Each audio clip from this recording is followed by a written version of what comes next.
Yodel-hee-hoo, yodel-hee-hoo, yodel. Yodel Boy is back in a new Burger King video, and I think that this is a really interesting video because it touches on a lot of subjects that are really interesting to me. You know, things like marketing and late-stage capitalism and how we perceive this sort of stuff. So, let's roll it back. What happened here? What is this? This is a video produced by Burger King that is basically, it's a PR video. Some might consider it a PR stunt, talking about what they did. What did Burger King do? Burger King funded their own research and development to try and figure out, okay, we make burgers, we produce a shit ton of, methane emissions. How can we reduce our own emissions? And what they did was they came up with a formula for the type of grass that they feed their cows, that the cows will fart less. And it's been proven from their own research that they actually reduce their own methane emissions by 30%, which is huge. Like, that's awesome. If every big beef distributor in the world took this formula and incorporated it into their own cows, that has a very awesome rippling effect. So Burger King spent their money to do really good work, and then they made this video basically to show it off, and people fucking hated it. Some people on YouTube are saying that they see this as virtue signaling, which I think virtue signaling is a really serious problem right now.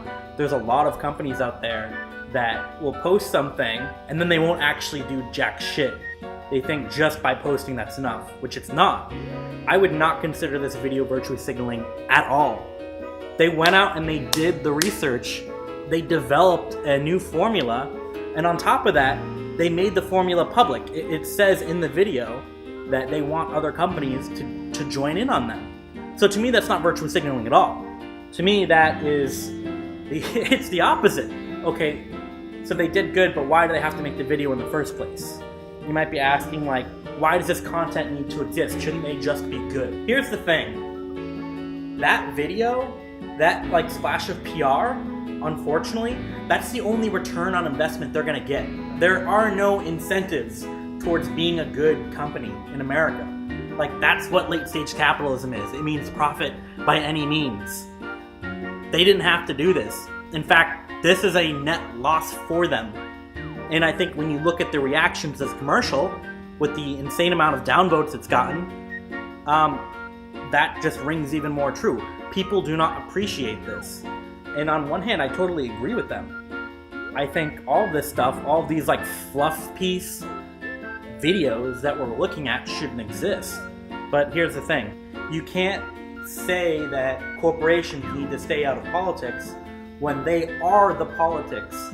The government legally says that corporations are people. That's like in the fabric of how laws are passed now. It's disgusting, don't get me wrong, but we've already passed that point. This is the game that we're playing. You can either ignore it and just say everything should stay out of it, and that's fine, but here's the news. They're not. They're still gonna spend money in politics. They're still gonna spend the money behind closed doors. So, which way are you gonna have it? I know that my point of view is really, it's a defeatist point of view. In a lot of ways, it's kind of sad to support corporate art and support fluff pieces from these, billion-dollar corporations that treat people like shit. But things are so desperate right now that, hey, I'll take what I can get. Good on you, Burger King. Now fucking pay your employees better. That would be nice too.